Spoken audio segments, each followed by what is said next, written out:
15 دقيقة لازم كون هنيك. نهاد خلص هي طلعت، ليش بدك ترجع لهنيك؟ السجان طالعني لأني وعدته، إذا ما رجعت رح ينخرب بيته. مضبوط، معك حق، بس بالتزار ايديه ورجليه طوال، ما رح يتركوك بحالك جوا. هلأ انتو انتبهوا لي على حالكم برا، أنا ما بطعن بالظهر ولا بخلي حدا يقول هرب. انتو بالأول وصلوني لهنيك وأنا رح أكسر له إيديه ورجليه بالسجن.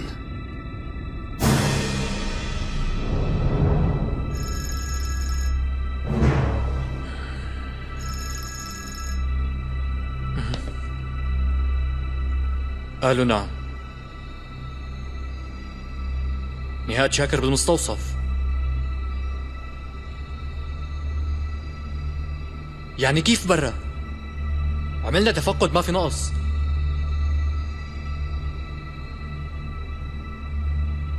يلا رح شوف فورا. افتح الباب. انت اللي عملت التفقد؟ أنا سيدي. نهاد شاكر شفته؟ ليكو نايم بالمستوصف. يلا نشوفه.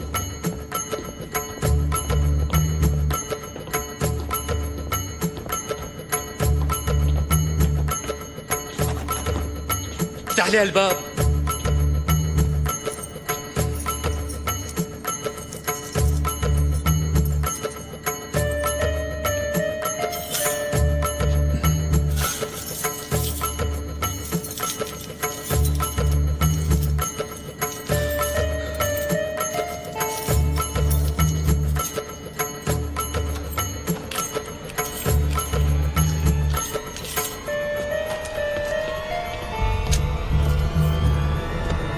نهاد شاكر.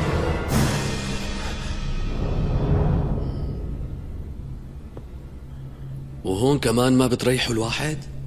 انتوا طالعتوا شي الليلة من المستوصف؟ مثل مو شايف الزلمة مريض، ما قام من تخته سيدي.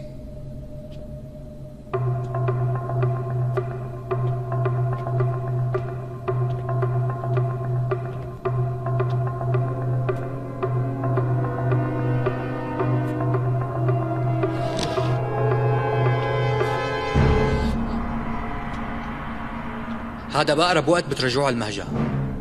هون مو اوتيل.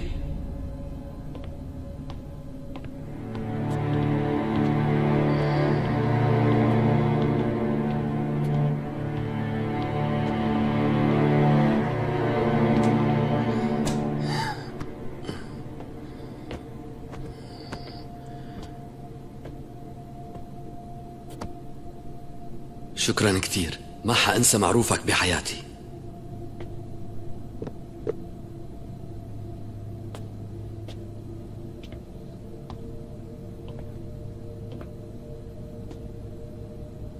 لو تأخرت شوي تاني أنا كمان ما كنت رح أنسى.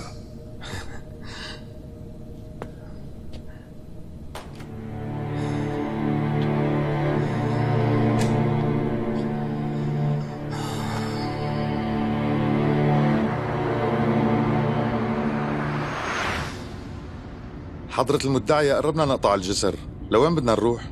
خليني أسأل.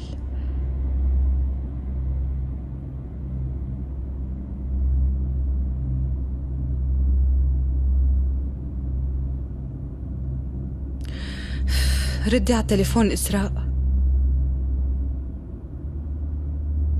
يمكن ما عم تسمع من الضجة. بلكي هي بالبيت. يلا خلينا نروح لعندها على السريع. تأمري حضرة المدعية.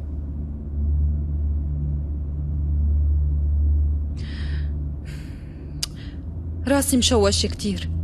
أنا جبت الهدية على السيارة. ايه هي ورا، لا تاكلي هم. خلينا نوقف إذا لقينا بياع ورد. مثل ما بتأمري.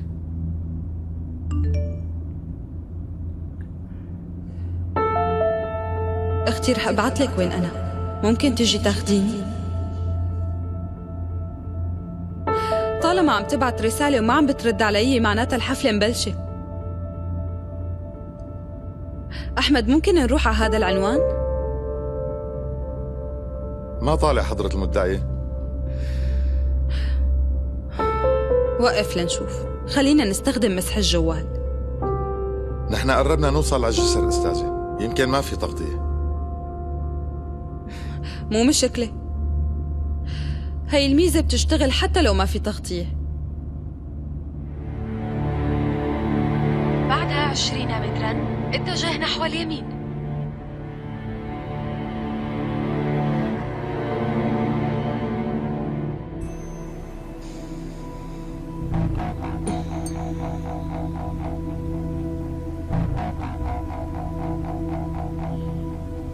شو رح تعملي؟ رح موتها. وليش بدك موتيها؟ مو ليلى اللي بدك اياها، هي شو دخلها؟ ليلى شوي وبتكون هون. بدي ليلى تعيش نفس الوجع اللي عشته أنا. أكيد ما رح تستني لتقتليها قدام عينها. لا، ناطرة لحتى تصحى.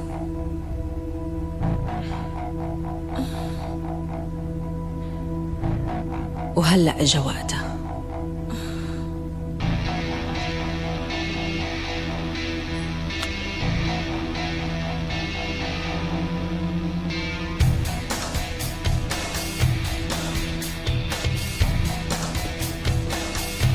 ويني أنا؟ مين أنتي؟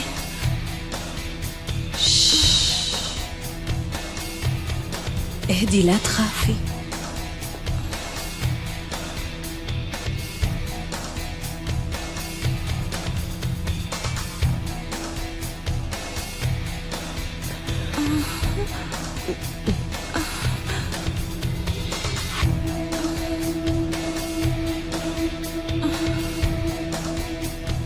كل عام وانتي بخير يا أسراء. انتو شو بدكم مني؟ وين أختي ليلى؟ بالطريق جاي.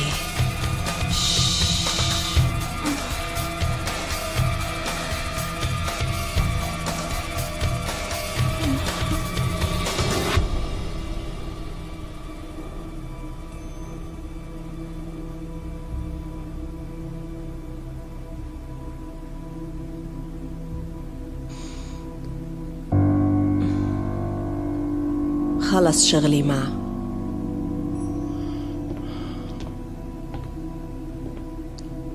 معناها بلش بالتسجيل؟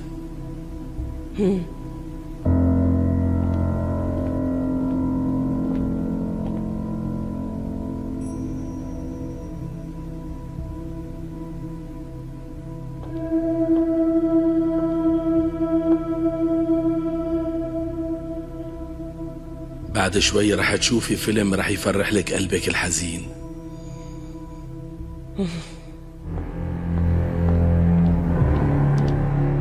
بتعرف شو يلي قدروا يعرفوه من مراد؟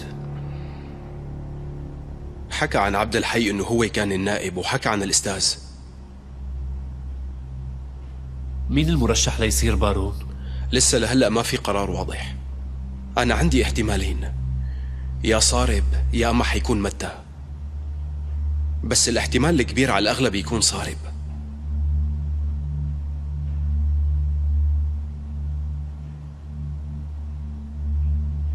الاثنين ما بيزبطوا، مانن مناسبين لحتى ياخدوا منصب البارون. وحتى مراد ممكن يكونوا استغلوا شخصيته مشان يوجهونا باتجاه غلط.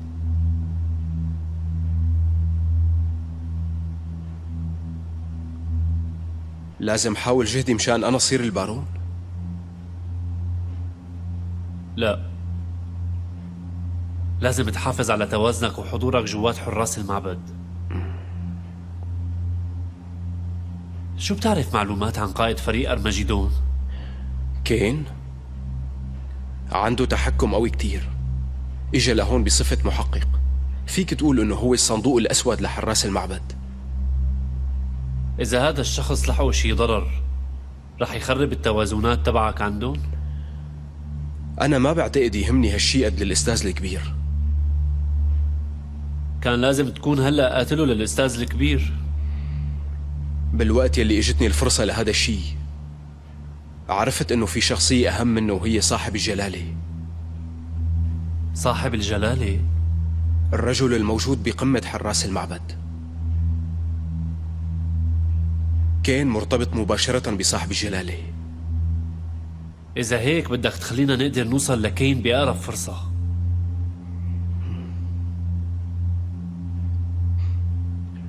طيب كيف بدي أتواصل معكم لنظبط هذا الشيء؟ الشباب يلي موجودين بجهاز الأمن الإلكتروني أسسوا نظام اتصالات متطور وسري.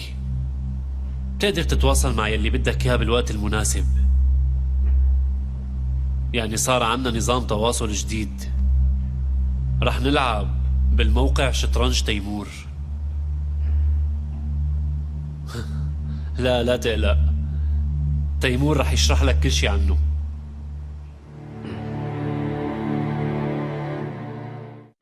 عملية اغتيال الأستاذ بأي مرحلة صارت يا ريتشارد؟ متى كان مجهز خطة لتنفيذ العملية، بس للأسف بعد الشيء اللي عمله راسكون بتهوره كل خططنا صارت بلا قيمة. بسبب اللي عمله المستوى الأمني المحيط بالأستاذ ارتفع لأعلى درجة. بكرة رح يتم توقيع اتفاقية عالية الأهمية بين تركيا وروسيا. رح تكون اتفاقية تبادل مالي بين البنكين المركزيين للدولتين. تم الإعلان عن أنه الأستاذ رح بيكون بين أعضاء وفد الاتفاقية. صاحب الجلالة طلب منا بشكل قطعي وفوري نعمل كل شيء منقدر عليه لنمنع هاي الاتفاقية. خلي متى يدعمنا بكل جماعته اللي موجودة جوات الدولة. بس ما بعتقد انه يكون هالشي كافي. طالما كل هالقد مهتمين بهالشي هاد، أنا حكون قائد هاي العملية. طلب صاحب الجلالة لهالعملية واضح: نتحرك كحراس المعبد بالتعاون مع الجهاز الصهيوني. من شان هيك بنصحك تعرف تتفق منيح مع راسكون. خلي يكون في خطة مشتركة. خلي راسكون يشتغل على خطته، وأنا عندي خطة تانية. لا، خطتكن هي لازم تتبادلوها مع بعض. انت شو خطتك؟ بعتقد اننا محضرين نصوص الاتفاق مسبقا، وبرأيي الشخصي نصوص الاتفاق يلي محضرينه حاطينها بخزنة البنك المركزي بكل تأكيد. صعبة بس حلوة كتير.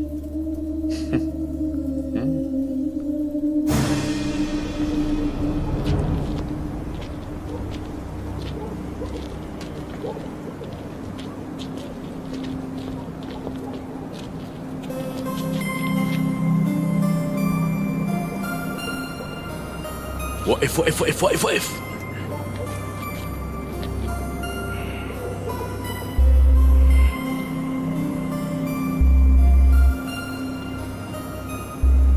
بالبرج أنا شايف 3 عساكر، وكمان الرشاش موجود فوق.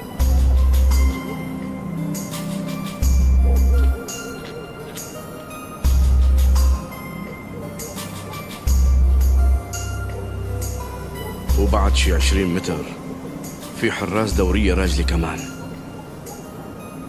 هدول لازم يشيلوا من طريقنا.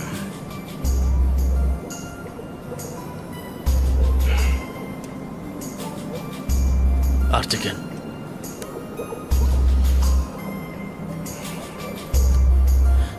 يلا.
أخوه الضايع كان اسمه ميكائيل. اعتبارا من هاللحظة رح يفكر إنك أنت أخوه. وقت اللي بتكرر قدامه الاسم 3 مرات أخوك رح يكون مستعد ينفذ كل شي بتطلبه منه.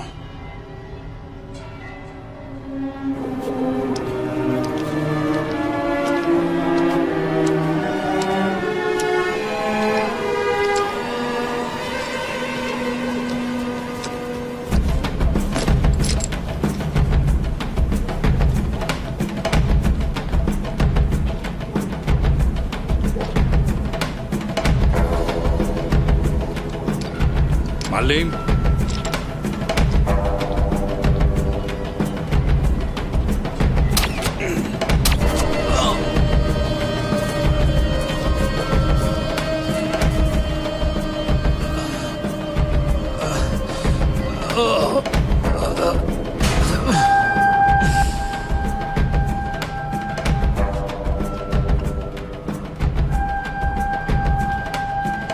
شو اللي عم بيصير؟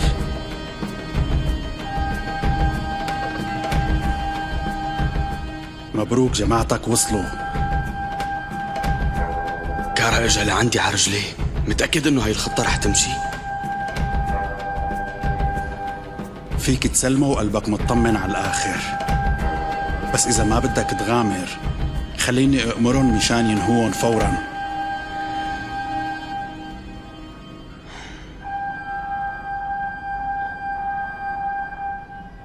خلص اتركهم يجوا.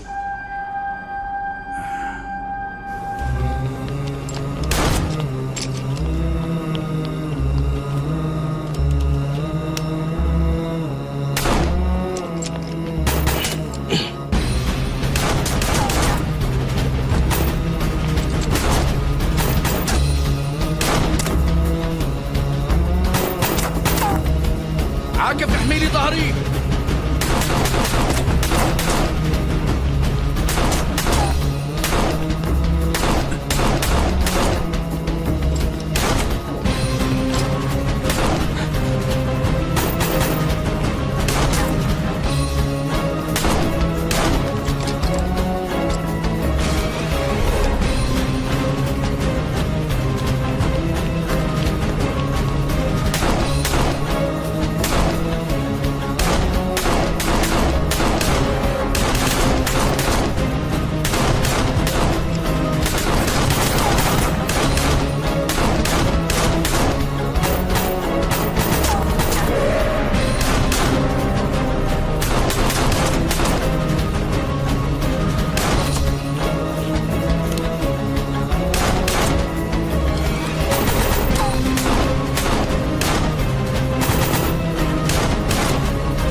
شامل، شامل، شامل، انت منيح يا ابني؟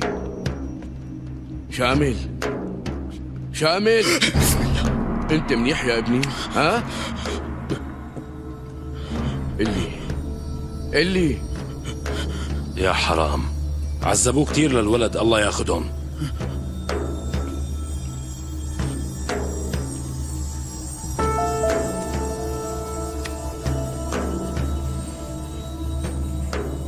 عاكف،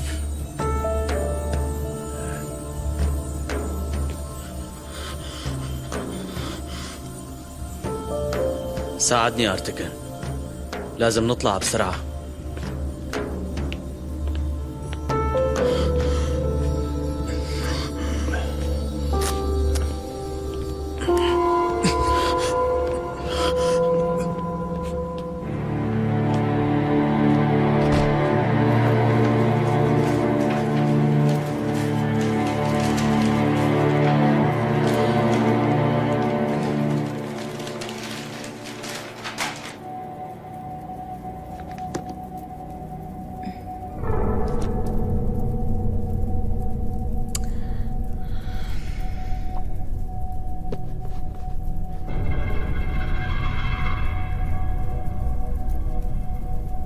أنا كنت قايلت لك إنه هالزلمة في شي بمخه. معقول هي هدية؟ علي ممكن ترميها بالزبالة؟ خليها عندك علي. شو فيها الهدية؟ هدية الصياد هيك بتكون.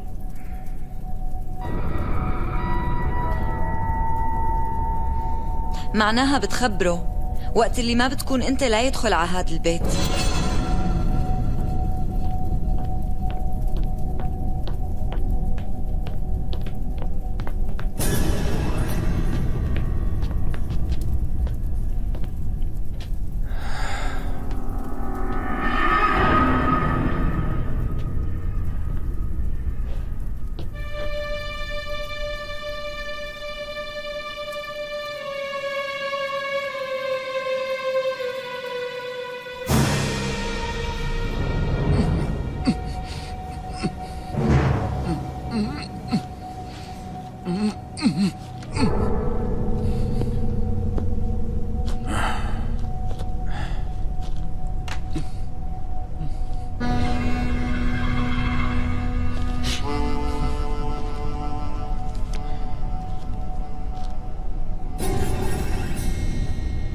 تعرفون لهدول شي؟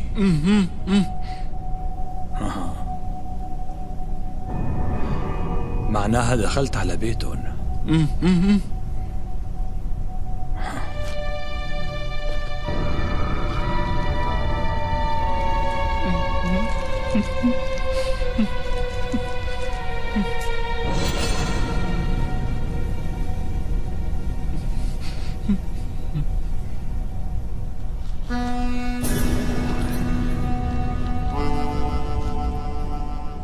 وهذا الطوق أخذته من هنيك؟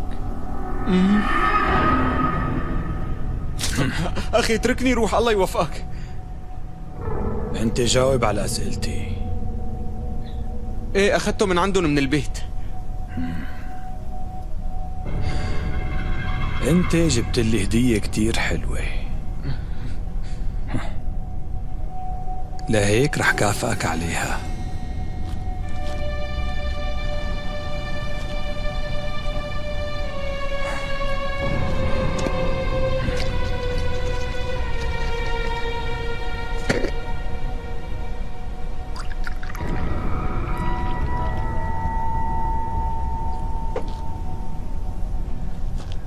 بس بالأول خلينا نحتفل. أخي أنت أمرني اطلب، ما في محل إلا ما بفوت عليه، وبقدر أجيب لك اللي بدك إياه. كوكتيل خاص.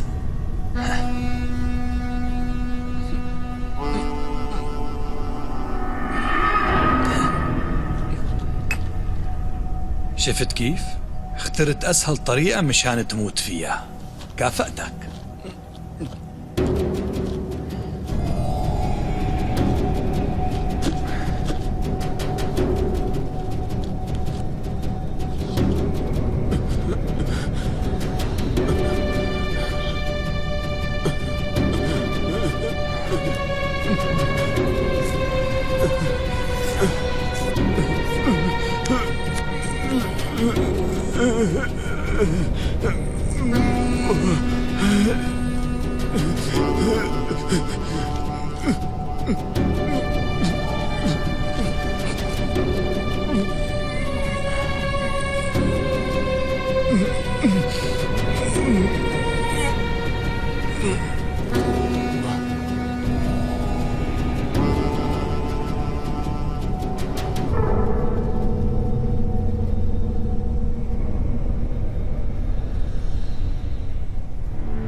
أستاذة متأكدة إنه هذا المكان؟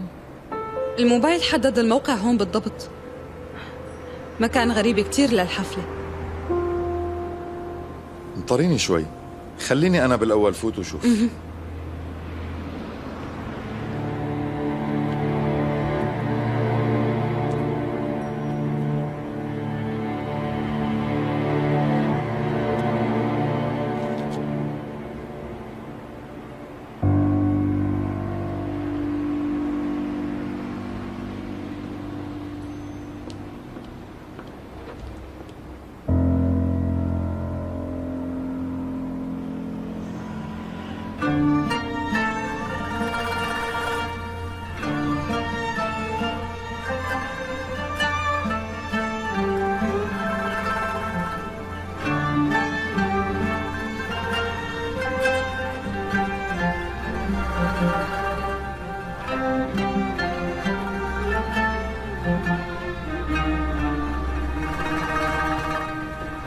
بعتوا لي سيارة إسعاف بسرعة. أحمد شو عم بيصير؟ استاذة لا تدخلي. أحمد قلي يلا شو عم بيصير؟ بعد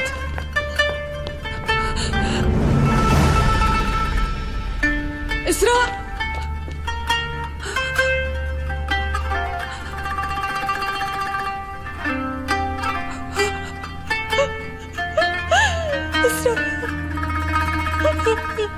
إسراء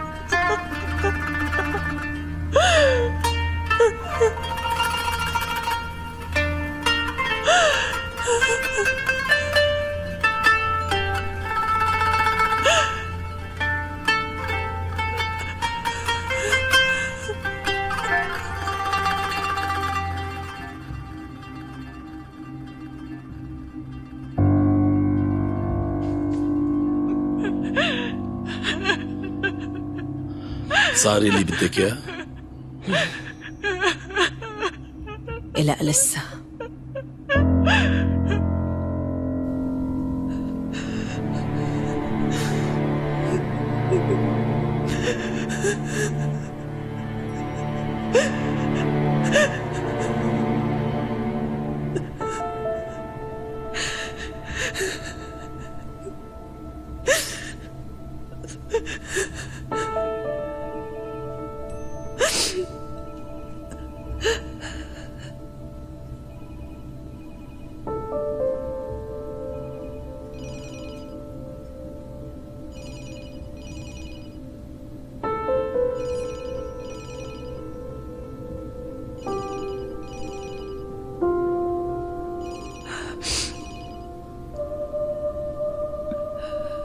مني حلمتي يا إسراء، مني حلمتي يا إسراء.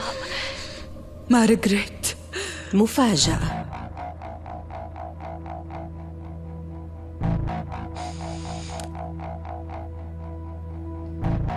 بيقولوا الورد الأصفر ماله منيح للهدايا. شؤم.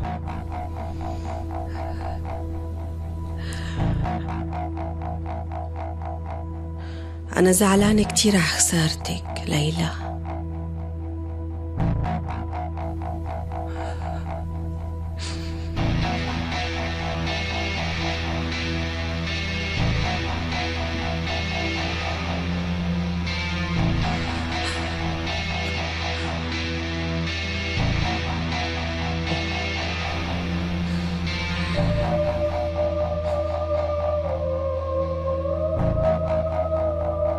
رح تندمي على فعلتك هي.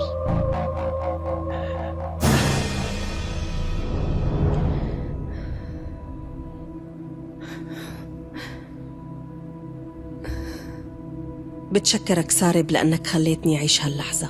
وأنا مبسوط لأني قدرت أساعدك بالآخر. وهلأ صفي عندي شغلة أخيرة.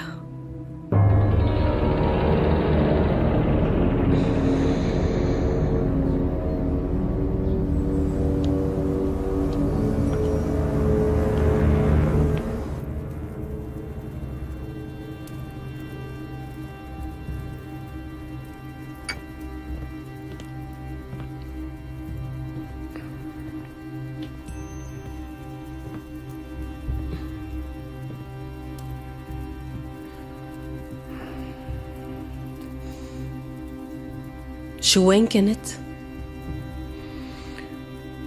حسيت في حدا عم يراقبني، ما اجيت مشان ما يكشفوا المقر. فيك بصراحة تجاوبني إنك كنت سهران الليلة مع صفية؟ ما عندي مشكلة. بس ما تكوني عم تغاري.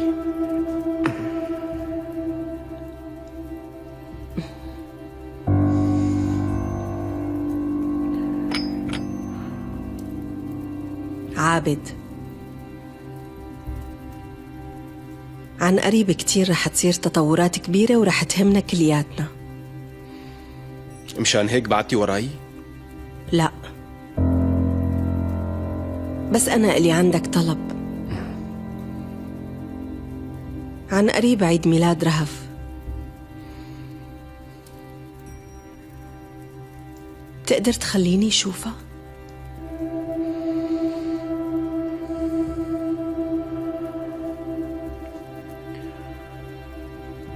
كنتي وعدتي للأستاذ إنك ما رح تعملي هالشي. الشغلة الخطيرة يلي أخذتيها بعين الاعتبار التطورات يلي حكيتي عنها.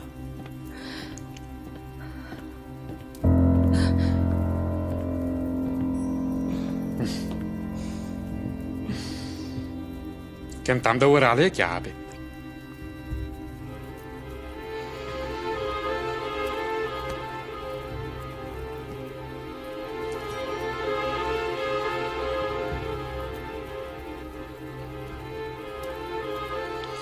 بدي أعرف شو هي نقاط الضعف بهاي البناية.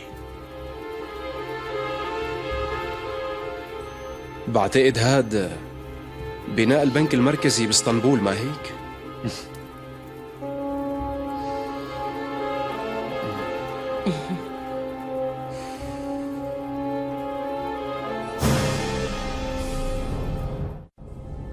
ما بدي مشاكل يا عاكف. أنا ما عندي مشكلة شخصية مع عابد، بس النقطة اللي بخالفه فيها إنه عم يتحرك لوحده وبس. طالما هو لساته بأمرتك معناتها نحن سوا بهذا الطريق. عابد هو يلي رح يعطينا قائد أرماجيدون. من شان هاي الشغلة أنا ناطر منه خبر. أي تطور بصير رح خبرك فيه دغري. شامل شو أوضاعه؟ شامل منيح منيح منيح، ما صاير له شي بخوف. شامل منيح، بس الناس اللي بالجبل عم تبكي وتنوح، مشتتين. وقت اللي تركناهم كانوا عم يتطلعوا علينا وكأنهم عم يترجونا، ناطرين أي مساعدة منا. شو منتظرين من شان المساعدات؟ حكينا مع السيد سامي، رح يبلشوا التحضيرات مشان يبعتوهم، بس ناطرين موافقة حضرتك. طبعا، خلينا نتحرك فورا. ايه معلم، نحن هلأ شو رح نعمل؟ فريقنا توسع وصار عنا شباب قبضيات من الجبل. روح وتعال، خلينا نبلش تدريبات. اللواء الأسود بده شغل على رواق. موافق.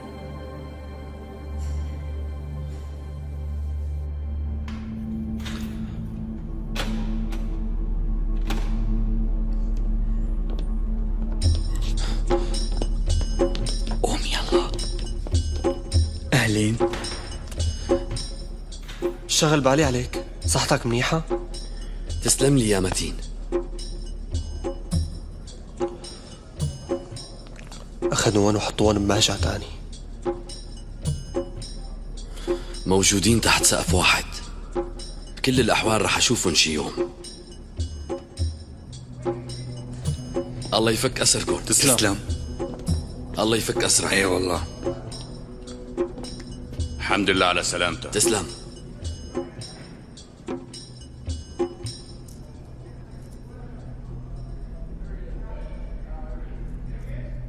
من شو عاملها؟ من حجر الصبور. تسلم. أهلين.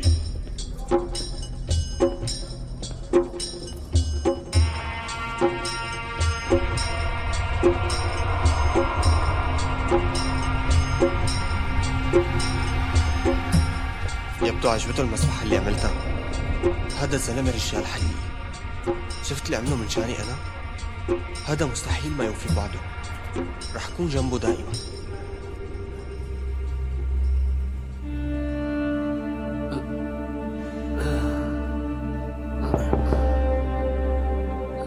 تفضل.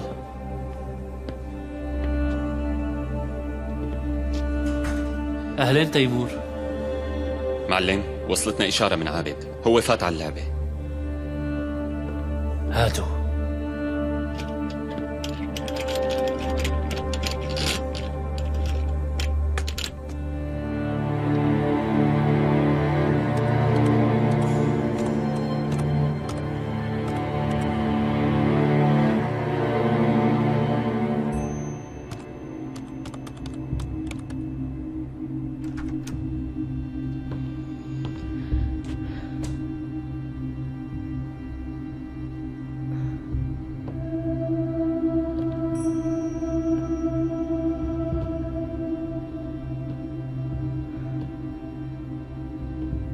عابد شو عم تعمل؟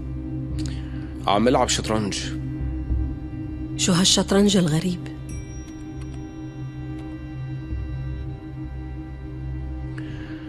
هذا شطرنج تيمور. مع مين عم تلعب؟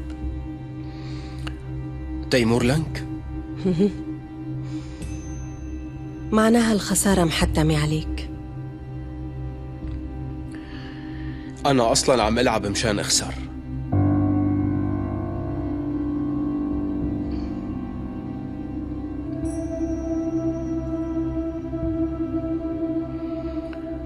بس جاي يوم ورح أربح.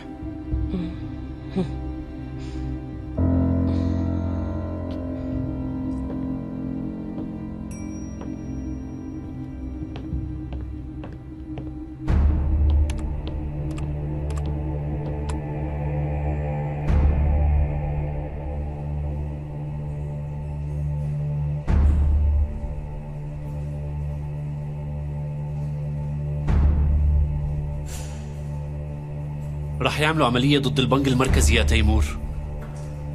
رح يقتحموه مشان يسرقوا نصوص الاتفاق. خبر عاكف خليه يحضر حاله فورا.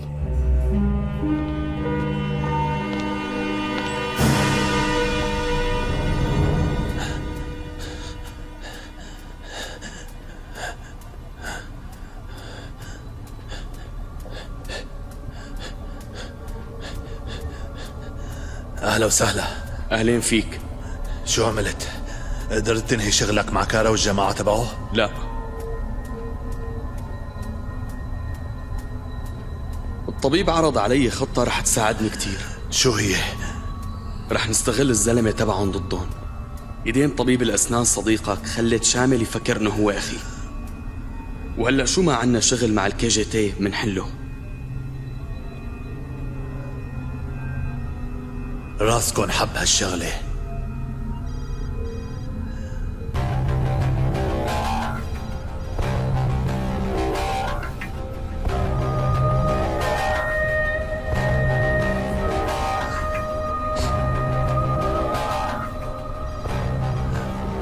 راسكن العملية رح تبدأ. نحن رح نتحرك فورا. لا تخاف لكن كل شي رح يكون مثل ما حكينا.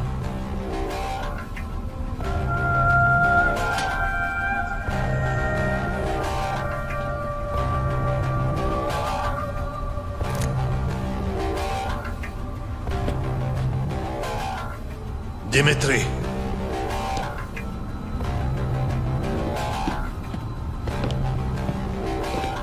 يلا طالعين جهزوا حالكم.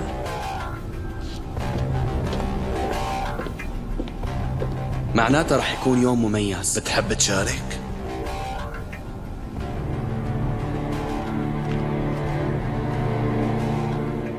حضرة المدعية، لقينا بدم أخت حضرتك كمية كبيرة من المخدر، والمخدر محقون بدمها عن طريق الوريد.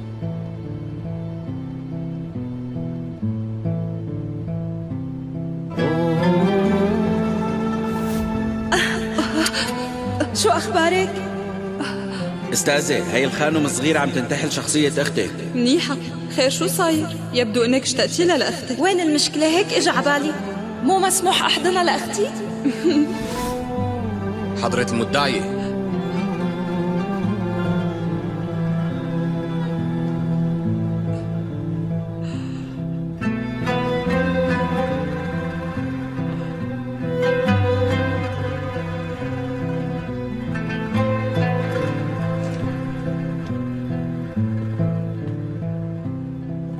Aşkın olmasa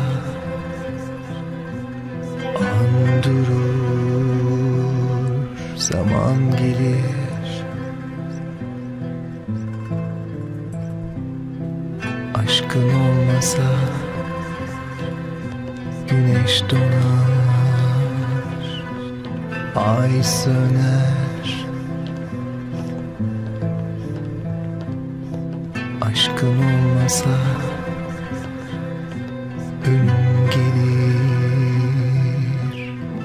أستاذة ليلى، لو بتفوتي بعدين.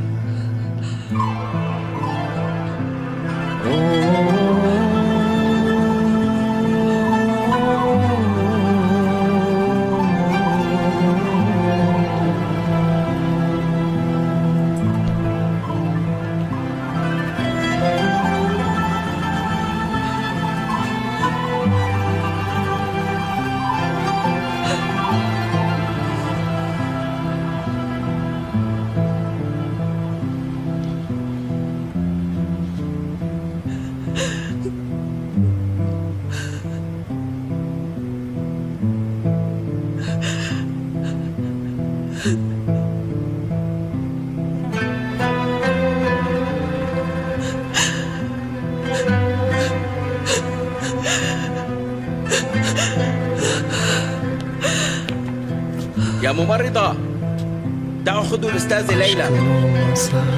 بالأول قيسوا لها ضغطها، وبعدين أعطوها إبرة مهدئ. Ay söner.